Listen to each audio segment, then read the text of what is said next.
Hello, in this video I want to show you how to set up Wi-Fi connection on Roku TV.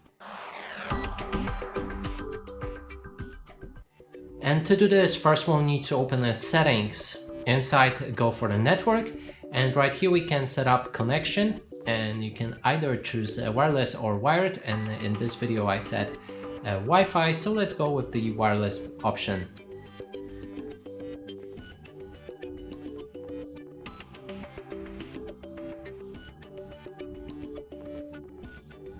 It just performs a scan to find all of the networks available, and here's all of the networks that it found. Now you will need to pick the one that you have the password for, click on it, and then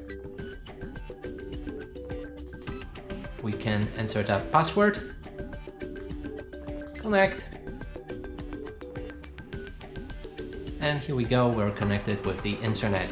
And this TV, in my case, it does support 5G, so that means I could connect with 5G network. In some cases, it might be not available, and you will need to choose 2.4 band Wi-Fi. And that's it for this video. Hope you like it. Please consider subscribing to our channel, leave a like and a comment below.